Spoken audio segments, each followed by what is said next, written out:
Hello and welcome to my strategy share number 2 on Reader's Theater. Um, Here is my agenda today. I'll do a quick introduction, go over some concepts. I'll do a short exercise. I have a little script. It's like 5 slides at most. And I'll conclude and give you guys some further reading and even some places where you can get free Reader Theater scripts. So, introduction. I'm going to tell you what Reader's Theater is. So, in Reader's Theater, students sit in a chair, sometimes in a semicircle facing each other reading a script as a class, or other times they sit up front and actually kind of read to the rest of the class as an audience. They can sit in the chair, but they can actually stand up and act it out. The cool thing about Reader's Theater is that they don't actually have to memorize the script because it's all about reading. It's really cool because the students and the audience, they get to experience the written text in new and novel ways. It gives new perspective, meaning, or understanding. And students get to use a mix of verbal expression, inflections, facial gestures, body language, and then bringing that script to life. Even if they're just like reading a book, they're bringing that book to life.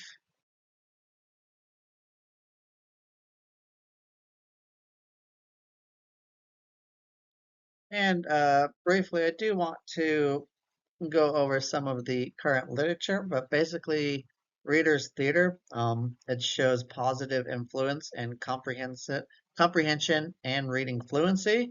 It builds students' self-confidence and reading motivation. It improves vocabulary learning and reading decoding.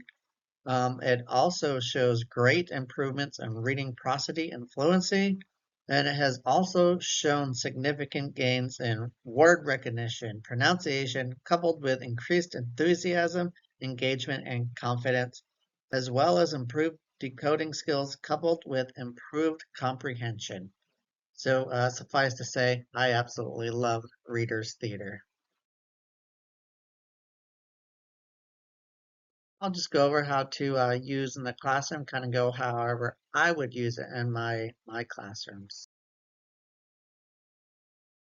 There are many ways to use Reader's Theater, but you can use it to teach character analysis, literary themes, or even bring history to life. It's great for teaching and practicing reading fluency, comprehension, and oral language proficiency, practicing vocabulary and new ways. It's really great for problem solving and team building, especially as a whole class.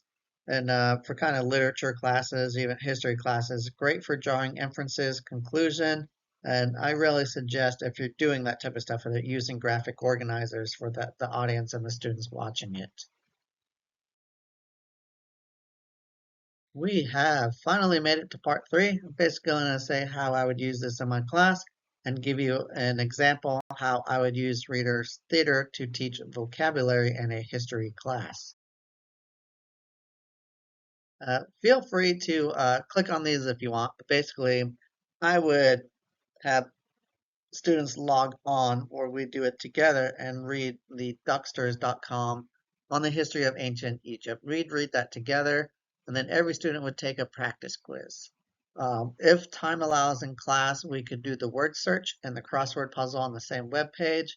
But the whole purpose of that practice quiz is that after the Reader's Theater, we would take the same practice quiz again and see if we got a better understanding of that vocabulary. And here's a quick example of Reader's Theater. This is all about ancient Egypt.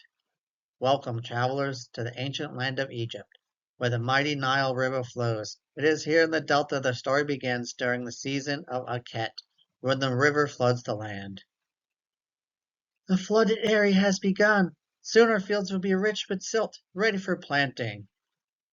The Pharaoh comes. The Nile is indeed a gift from the gods, bringing life to our lands and prosperity to our people.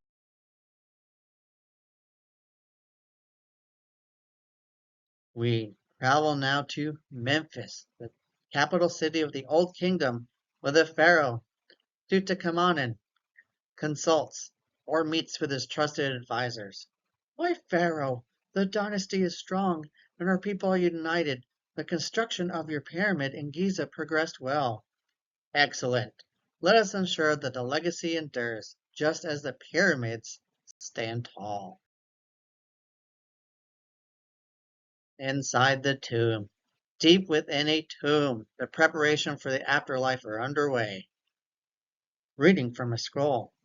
Here inside the hieroglyphics that will guide our pharaoh to the afterlife. We place this amulet upon the mummy, for its magical powers will protect him.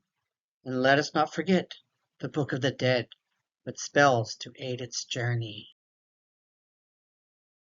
The New Kingdom.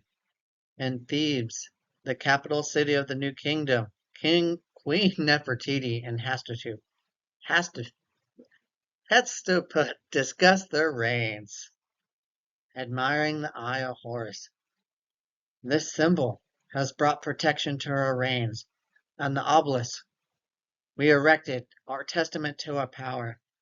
Indeed, sister, we hold Ankh, the key to life, and Amun, our God, watches over us. And thousands of years later, an Egyptologist uncovers the mystery of the past, holding up the Rosetta Stone. With this stone, we have unlocked the secrets of the hieroglyphics, bridging time to understand ancient Egypt. Remember, mortals, the journey to the afterlife is eternal.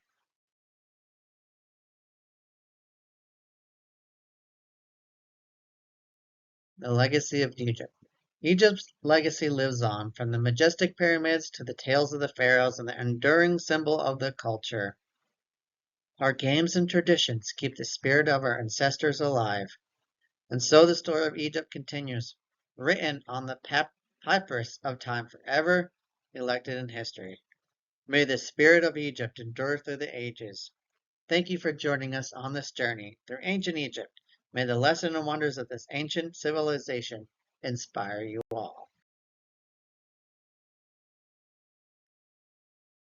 And if you notice, it was quite a silly little script, quite simple, but the whole purpose, at least of that one, was focused on the vocabulary and seeing if students could spot it and write it in the graphic organizers. Um, yep. So if you really like Reader's Theater and you want to learn more about it from the academic level, these are some resources you can look at. Kind of all the positive things I talked about are, this is where I pulled it from.